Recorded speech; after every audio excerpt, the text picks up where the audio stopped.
All right, good morning, good afternoon, good evening from wherever you are. My name's Tom Davis. Alongside me is Ryan Dunn, and we're featuring some modern action today at a preliminary Pro Tour qualifier for Dublin, hosted by Western New York Gaming.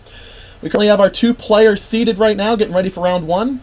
Round one is going to feature Zach Cramer on Abs and Evolution versus Bob Martin on our left with Red Green Titan Shift. Ryan, thoughts on the matchup? So in this matchup, Bob is going to be looking to combo pretty much as fast as he can, and Zach Cramer is going to be trying to use Abs and Evolution and Core to tutor up a couple like lock pieces and stop the interaction to stop Bob from being able to combo. Yeah, and some of those lock pieces in Zach's deck, he has the Spiked Feeder Archangel Thune combo. He has a couple interesting pieces. Obsidat Ghost Council was in his main deck, alongside Entomber Exarch for some additional hand disruption. Also, it looks like he's playing a full 4 copies of Kitchen Finks to maximize the evolutions in his deck. I play Kiki Chord, Kiki Evolution. I only play 2. I think 4 is a good choice in the Absent match. But in any case, we are underway. Bob Martin leads off with Bloodstained Mire. And Zach's going to follow up the fetch land of his own and bring up a Windswept Heath. And it actually looks like Zach Cramer's playing more of an aggressive list. There's actually not a lot of hateful creatures that he can tutor up. So in the main, there's actually not really any lock piece. So sometimes you'll see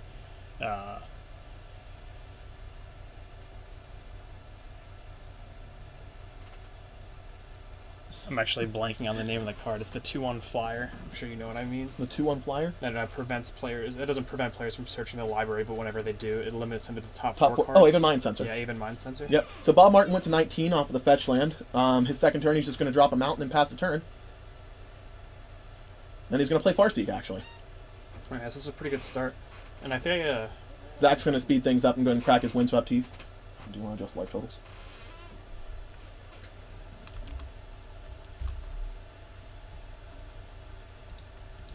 Are we transitioned over to the match? Yeah. Okay.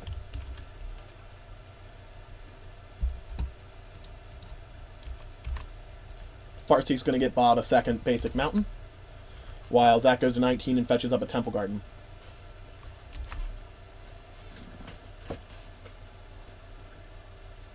So I saw a Finks, an Obsidat, and a Scavenging Ooze in Zach's hand.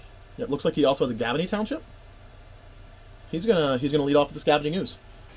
Yep. So unfortunately, Scavenging Ooze doesn't do a whole lot in this matchup. There's not a lot of creatures hitting the graveyard early, with the exception of maybe a Sakura Tribe Elder from Bob. Yeah, that's honestly the kind of thing Bob's probably okay with it being exiled. And is that a... That is a... Summoning Trap in Bob's hand? It looks like that's a Summoner's Trap. But he's going to lead off with Obstinate Baloth and gain some life. He's going to go up to 22. After dropping a copy of what I think is Cinderglade. And that's not great for Zach because he, without those hateful creatures, he's really going to have to be looking to beat down in this matchup before Bob can get his Valakutes online. And with an Obstinate Baloth on the board, it's going to be really hard to do. Looks like this is going to be a Kitchen Finks. Yep, Kitchen Finks will bring Zach back up to 21 after dropping to Gavany Township. Yeah, Zach doesn't really have an aggro line right now. Obstinate Baloth is playing a very good defensive role. Yeah, Zach doesn't even have any attacks here. Yeah, and that's very good for Bob because Bob's game is late. He needs to get to 6 lands. He needs to drop Primeval Titans and Summoners packs. Bob also has an Anger of the Gods in hand, which is actually just going to clear Zach's board if he opts to cast it here, while Bob can just get in for 4 damage. So that Finks is not even going to persist. Yep. Unfortunate for Zach because Obstinate Baloth will live. Zach will go down to 17 off the crackback. Bob played a Valakut as well and passed back. Is that an Elesh Norn to draw from Zach? Going to play an Overgrown Tomb, shock himself down to 15, and he's going to play an Entomber Exarch. And Ryan, if you want to bring up Entomber Exarch, sure. Kind of an uncommon choice in the deck. But I was talking to Zach a little bit before the tournament, and he really likes where it's positioned in the meta right now. So we'll pull that up for you guys here. Yep. So right now, Zach looking at the hand off Entomber Exarch. So it's actually it looks like he's going to take the Summoner's Pact. Summoner's Pact, yeah. He's still thinking about it. He has a choice. he's going to take Summoner's Pact, leaving Bob with a Stomping Ground and a Through the Breach in his hand. Yep, and this is the A+B combo part of Bob's deck where he has Through the Breach to put a Primeval Titan into play, but now he just has that stranded Through the Breach. Yep.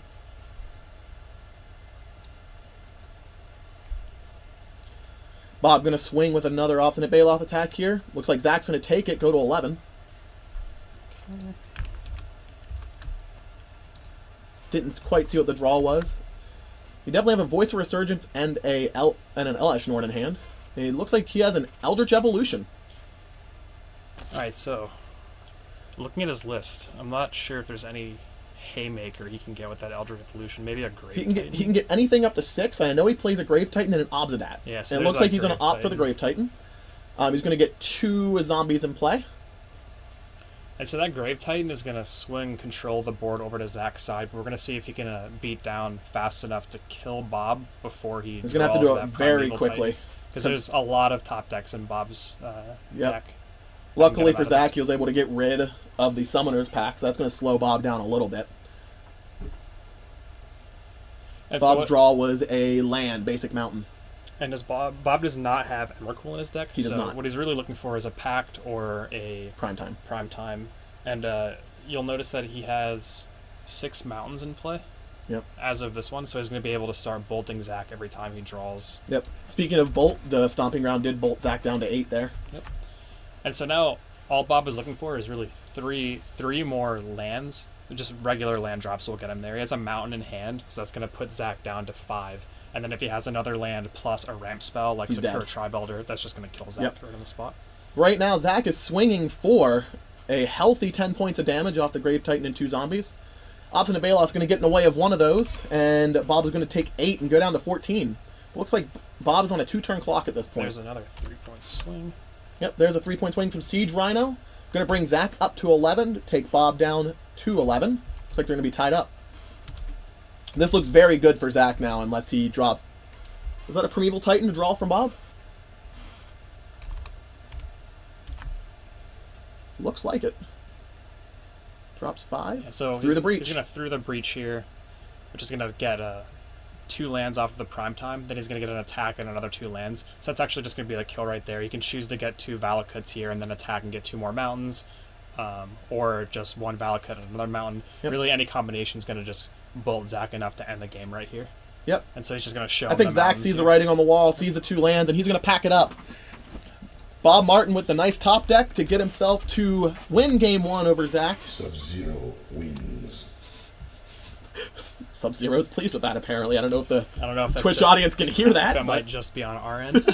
Either way, that was amusing. So we're going to take a look at the sideboards now. I don't know why there's a Elesh Norn face up on the table, but... Alright, so you have a little more knowledge of the Titan shift list. You want to go through some of the sideboard choices real quick? Yeah, I'm actually not sure what typically comes in this matchup. I know that at least 1 Anger of the Gods will. He only has 1 more Anger in the sideboard, so he's going to be moving up to 3 Angers post-board. Yep. And I play a very similar deck on the Kiki Court side of things, so if I were playing against me, Grafdigger's Cage is a very good choice. Here too. Shuts off all 6 of his tutor's effects. He plays 4 evolutions and 2 chords. And then Spellskite's an interesting choice too, which may or may not be coming in. I don't think so. Yeah, so it can impede Valakut math against Scapeshift. Sure. But that's not really what this matchup's going to be about. And when Valakut decks go big, it goes so big that the Spellskites aren't able to absorb enough damage by redirecting all the triggers. Yeah. So what might be brought in from Bob could be the Surgical Extraction. If, for instance, Zach plays one of the Eldritch Evolutions, Bob could Surgical Extract it out and basically leave Zach on a top deck war. I think the Eldritch Evolutions actually exile themselves, so I'm not sure. Oh, they do, unless they're countered, correct. Right. That's right. So I don't actually think we'll see No, an we won't Eldritch see Evolution Extraction. in my yard. That's interesting, because, like, hitting a chord or something could be relevant, but that's... There's only 2, so you're not getting much value off of it. It's certainly typically a downside, but I guess in that corner case, the exile clause is a good thing. I could see the spell sites coming in this matchup for Bob, but the only disruption that Zach really has in terms of just raw removal are 3 Path to Exiles in the sideboard. We'll definitely see those come in, most likely to deal with the Primeval Titans, and he'll probably bring in his 3 copies of Thoughtseize as well. A couple interesting choices in Zach's sideboard for the Evolution deck, if you want to bring these up. Distended Mindbender. I don't even know what that card does. I just heard about it now, if you want to bring it up. Distended Mindbender is a standard all-star. So it's 5 black, black. You can cast it with a merge, which I'll explain in a second, but when you cast it, you get to exile a card from your opponent's hand that costs 3 or less, and a card that costs 4 or greater. Yeah. And the emerge is really relevant because you can sack a creature and then cast the card for its emerge cost minus the sacrificed creature's converted mana cost. So if you sack Really a nice. 3-drop, you can just pay 2 black, black for a Distended Mindbender. So That seems like a really good choice on this deck. It Yeah. can knock out a Summoner's Pact and a a Through the ramp Breach spell. or a Primeval Titan. Yeah, so usually a ramp spell and a business spell is what you can get with a Distended Very nice. Mindbender. And Yeah, you can so- just curve a Kitchen Finks right into it. So Nice. 3, play Kitchen Finks, 4, sack it for Distended Mindbender. Yeah. It seems like the kind of card he wants in this matchup. I wouldn't be surprised if all 3 get in there. It looks like Zach's main plan is going to be to disrupt his Bob's hand a lot. Through the Thought Seizes, through the Distended Mindbenders, through his Entomber Exarch, which I'm sure is going to stay in. Yep. Yeah, and it's interesting. A lot of these Cord and company decks in the past have run a lot of kind of pseudo lock pieces, but I'm really not seeing them in this list, which is Yeah. an interesting choice. I don't know if that's very typical of the Abzan versions of the decks, but I've usually seen at least a couple of the hate pieces. Yeah, everything I've seen from like the Abzan kind of evolution list have been more consistent on the combo than what I'm seeing in Zach's list. Zach seems to be going for more of a just value plan here, relying on his Kitchen Finks, relying on his Voice of Resurgences to evolution up as quickly as he can. Now, if the Kitchen Finks does manage to stick, he can evolution it twice and essentially get his combo out of one card. Mm-hmm.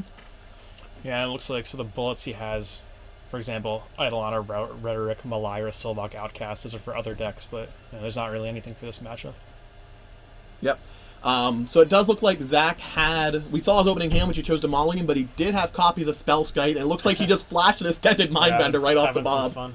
I don't know if these guys usually play with each other or not and kind of know about each other's decks. Yeah. I wouldn't be flashing that standard All-Star. Not many people know that I'd be playing that card. Yeah, and that is a card that you can, I mean, if you've been playing standard this format, you know it's a card you can actually play around by sculpting your hand so you have only 4-drop and higher, only 3-drops and less. That's probably why I didn't know what the card was.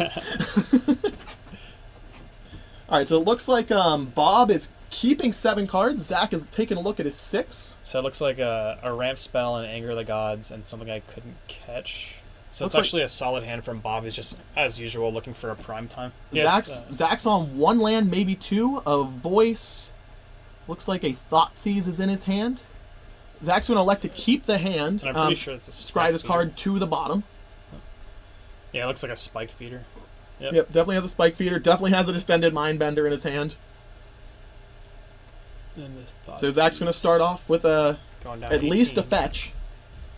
So we'll see what he's going down to in a second here. So it's going to be 17 or 15. And against Scapeshift decks, staying above 18 life could be relevant, but Because of against the Valakut. Titan Shift deck, it's a lot. Your life total is a lot less important. Yeah. Because if you sacrifice 7 lands with Escape Shift, that represents 18 damage. Correct. All right, going down Looks to like 15. yep. So Zach's going to go down to 15. Bob's going to reveal a hand with Search for Tomorrow, Oh, it's a bolt. Anger of a Lightning Bolt, It's a Lightning Bolt, not a... Devastating Township, Mountain Forest, and 2 more lands. So a very land-heavy hand for Bob here. Yeah, it's pretty typical of this deck. So right now he's got the potential to just cast a Titan on turn 4. Yep. If he draws one.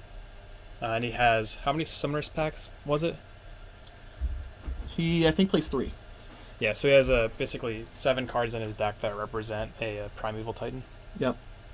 So Bob left here just Sakura, Tribelder, and Bolt as his action cards. Zach's going to take away the Search for Tomorrow. Take away the turn 1 play. It's reasonable. Yep. Bob's just going to play a Bloodstained Mire and pass the turn back. And we'll see what Zach's fetching up here, but I wouldn't be surprised if it was with a Shockland. Yeah. Shockland feels relevant here exactly since... Actually, no, he's going to grab a Forest. I thought he might grab a Shock here since he doesn't have much action in the hand. He could probably run his life total a little lower, but I think he's just playing it safe. Going to drop the Voice of Resurgence. Teasing Bob to play the Lightning Bolt on his turn. I wonder if anybody thinks about playing around Blood Moon against the Titan Shift deck, which is certainly not correct, but it might be a habit to play around it in these colors. Oh, and Bob gets a copy of Anger off the top. It's actually going to be really important. Yes, because it'll exile the Voice so he won't get the trigger for the token. Yeah, the Exile clause of Anger of the Gods is very relevant against this deck. It's relevant against a lot of decks in the meta right now. So Zach coming in with Voice of Resurgence. Bob's going to block and sacrifice the Tribe Elder to get his basic mountain. Zach missed his third land drop here, which means he's going to be off of his Distended Mindbender for a long time. Yep, but he did bring in the Spellskite from the board, and we see it in play now. Yep. So yeah, the Spellskite was one of those cards that may or may not come in this matchup, depending on what the players. If the player's looking to just potentially buy a turn, it's also strong against Lightning Bolt. For sure. Now, if you're Bob here, do you just run out the Anger of the Gods to knock out the Voice, or do you just bolt the Voice, or do you just leave the Voice there? If I don't have any play, I'd seriously consider the Anger. Yeah, I think Bolt's the bad play here because he just redirected Spellskite, even though that would be a drop of 2 life. Yeah, it looks like he just passed the turn back. And Bolt and Anger does take care of both creatures. Yeah. So Zach found his third land, played a Wall of Omens, and crashes in with a Voice of Resurgence for 2 damage. So it looks like life totals are currently 16 on 13.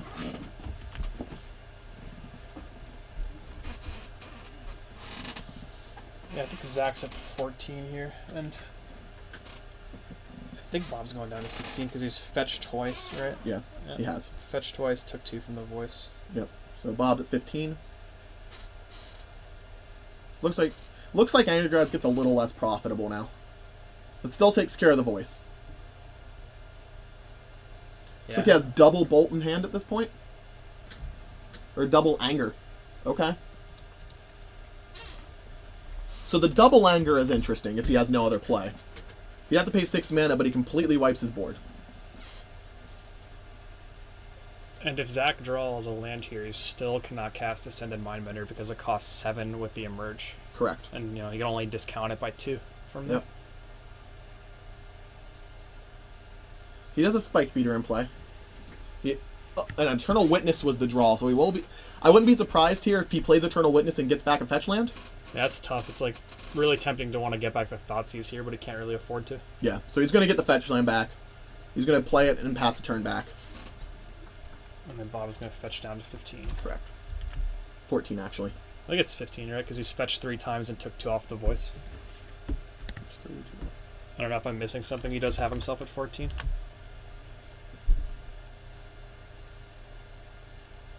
No, I didn't miss like an Exalted trick or anything. I don't think so.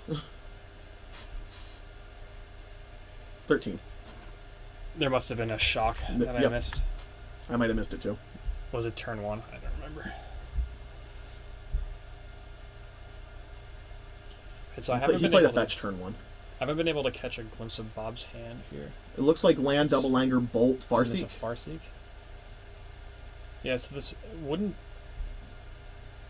He certainly has to do something here. Think he's going to drop one of the Angers? Yep. There's Anger number 1, which will dispatch the Voice and the Eternal Witness. And then I'm not sure if the other bolts... Or I'm not sure if the bolt is relevant here or worth casting. I think the second Anger might be. We'll see what he does. Yeah, it's just... Zach doesn't have many cards in hand. He should cast the Anger of the Gods if he's trying to play around the Distended Mindbender. Because if another land off the top for Zach means he can just sack the Wall of Omens and cast it. Looks like he's just going to bolt the Spellskite. And it will get exiled. Yep. Alright, so he's gone for the Farseek.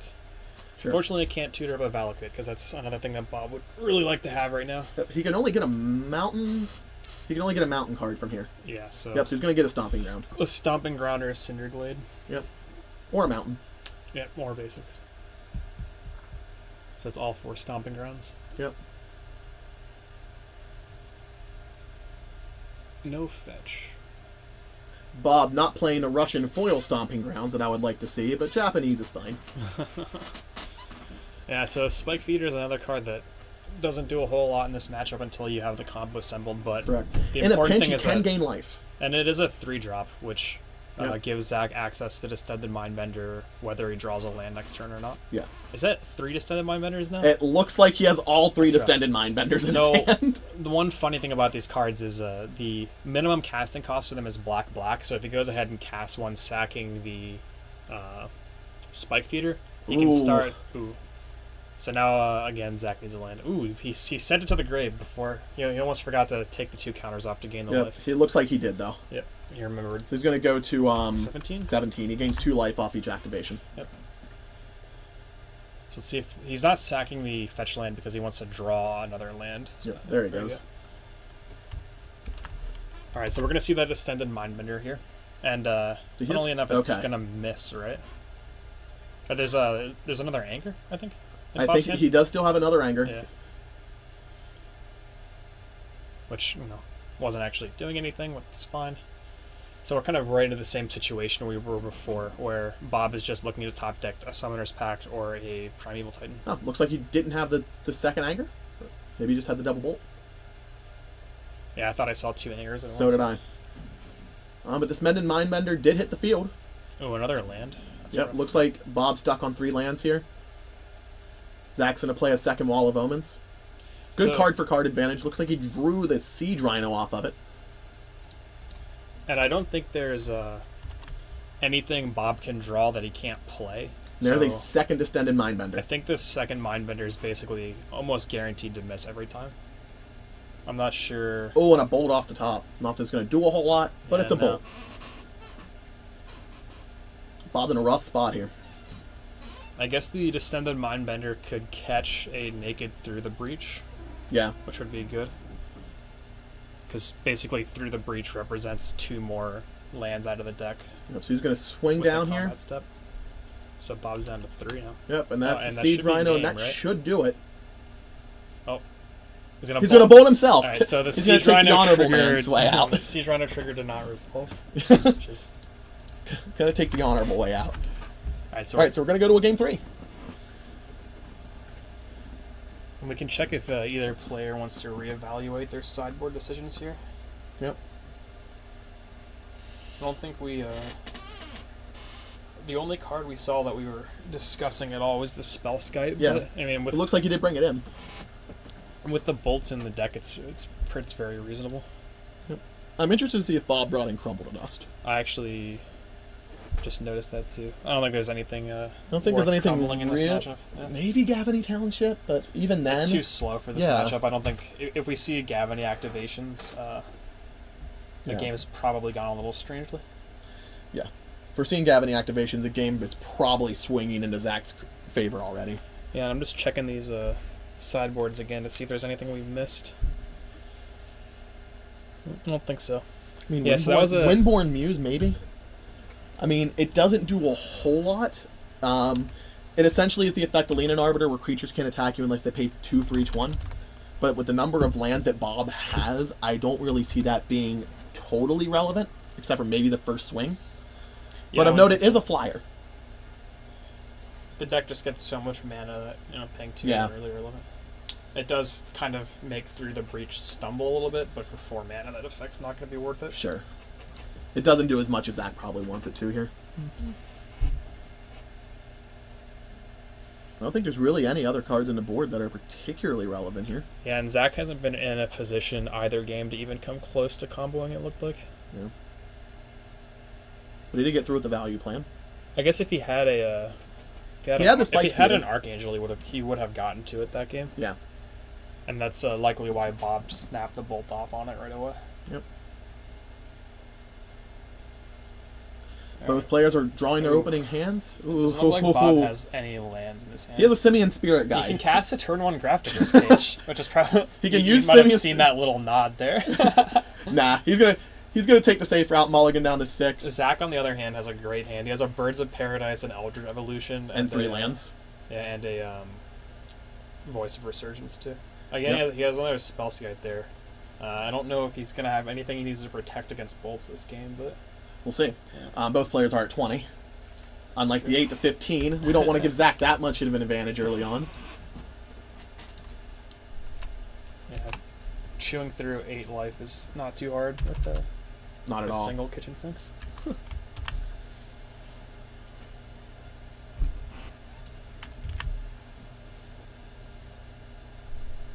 Yeah, so Zach kept a 7 as we expected. Bob's going to look at his 6 here.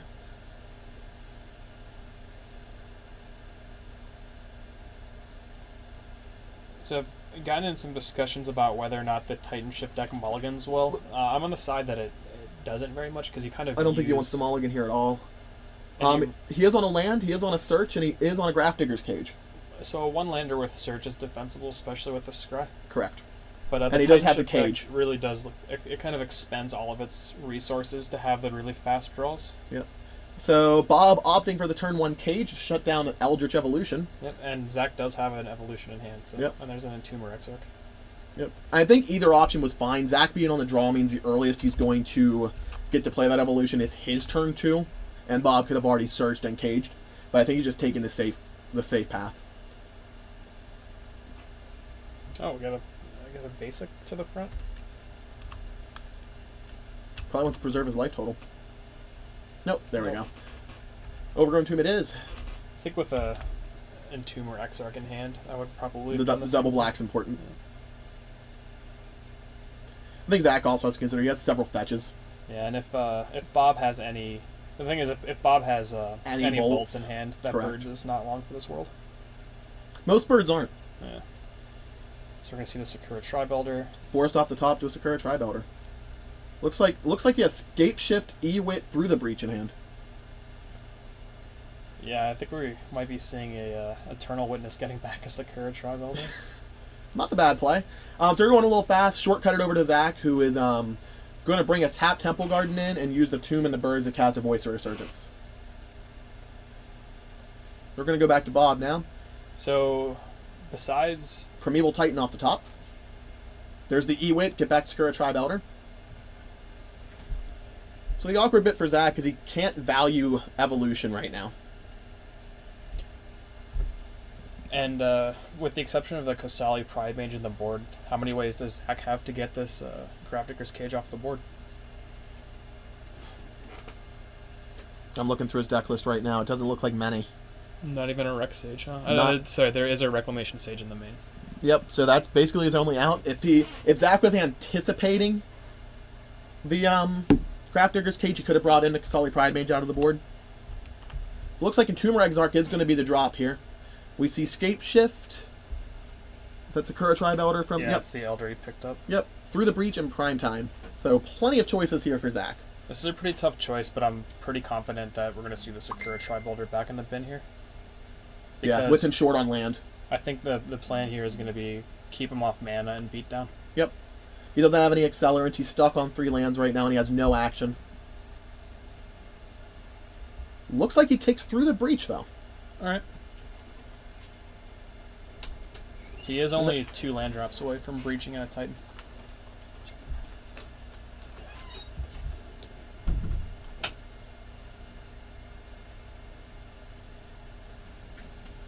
Alright, and we'll get the life totals updated again here. Alright, got another land. And for those of you watching, if we have time after this match, we do have another table ready to go. So after this match, we have time. It looks like we're going to have a Abzan mid-range deck against Affinity, if we have time. For right now, it looks like... Yep, some life-preserving blocks. Yep. Sacking the Tri-Belter. Some value blocks. So, because of that Tri-Belter, Bob is only 1 land away. Oh, there's a Thoughtseize. Alright. So I didn't catch one Zach drew that Thoughtseize, but that might have been the plan the whole time. I didn't see the Thoughtseize in his hand early on. Does have Finks. It's got to be awkward when you're looking off the top for ways to answer Cage when you can't quarter Evo for it. Oh, did he miss his... He missed a land drop. I think he missed the Finks trigger, so he's actually going to stay at 14. That's interesting. I don't know if he... How do you know he missed a trigger? Well, he didn't change his life total, but he didn't he may have vocalized it, so... There it is. Okay, so he did vocalize it. Yep. Zach's still on the value attack plan, swinging in for 5. Bob's going to go to 11. Unless... he has an answer. What is his last card? Yeah, he let it go through. Yeah. Spellskite's in play. So Bob's probably going to drop a Primeval Titan this turn. Well, I got a Thoughtseized, so... But he got that Thoughtseized away. It looks like Scape Shift? Yeah, this looks good to me, right? 7 lands. Drop the land, play Scape Shift. Unless I'm... Oh, no, see, it's funny. The Spellskite's actually coming up here. So he actually doesn't have lethal because Zach can just pay Phyrexian mana to redirect every Valakut trigger to the Spellskite. He's only going to take 12. Yeah, take 2/3 of damage. Mm-hmm. It's just 2 per trigger instead of 3. Yep. So that's what I was mentioning in the sideboard decisions. There's like the off chance that the Spellskite becomes relevant against specifically Scapeshift. Yeah. And so and that's exactly how this game panned out. Does Valakut hit creatures and players? Valakut can hit creatures or players. So would it be worthwhile for Bob to maybe come in a couple of those to hit Spellskite? And then hit Zach with the rest? If he's going to hit the creatures... Oh, he didn't go for a goal. So Bob's waiting to hit one more land.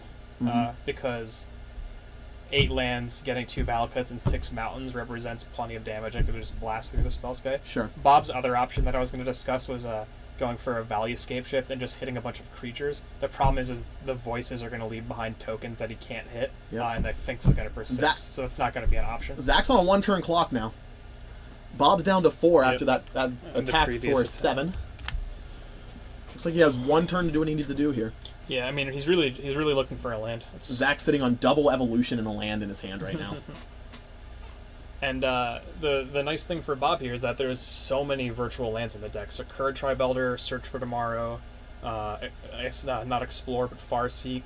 Yeah. All of these will put a land into play and still leave him with enough mana to cast the Scapeshift. Yeah. So I think if Zach gets a land, that's game here. So he's cashing in... he's cashing in voice to get a token. Albert, fail to find here. Well, not fail to find, can't find. Yeah, true. I think he's supposed to shuffle the deck, which is... Yeah. Yeah, there you go. Alright, so it is going to be a fail to find. I guess this is actually a good play against... No, I guess Anger of the Gods still kills. It's a good way to block a Titan. Yeah. Through the Bridge Titan's certainly going to kill Zach. Yeah. I think that Zach's just playing it safe, knowing he still has lethal in 1 turn. There's the land. Alright, and so that should be game. That should be game. He's going to probably drop the Scapeshift here. Yep, Scapeshift, Zach 8 lands. Yep, he has 2 red floating. And all he has to do is grab 2 Valakuts and make sure he has enough mountains to get 6 mountains. Yep. He's going to, I think, drops... Yep, there's 7. And he's just floating that mana as like a good general practice. It's a good habit to be in. So we're going to see certainly a Valakut and 6 mountains. There's 3 mountains, Valakut, 4 mountains. And so there's 12 total triggers. If Zach redirects them all, that's 24 damage. So he's not going to be able to do that. He'll still be dead. Yep. His only chance is that Bob somehow doesn't have enough mountains in the deck, which is certainly not the case. Especially when he's playing red-green. Yeah. Yeah, the blue version runs into that problem a lot more than this version. Do I only see 1 Valakut there? Yep, there's a... Okay. Yeah, but he has the 1 in play. Yep. Sure. There's Valakut. 6 mountains. And Bob's going to point at Zach here. Yep, there it is. Alright, we're going to float a blue mana here, redirect 1 to Spellskite. And then promptly die. There's the handshake. All right, so Bob Martin's going to take this. 2-1. Yep, Bob Martin's going to take this match 2-1 over Zach. Bob's going to go to 1-0 on the day. Zach's going to go at 0-1. And we've got another feature match coming up here shortly. Yep. So I'm going to go actually check the status of that. And if you want to run a quick commercial, we'll be right back.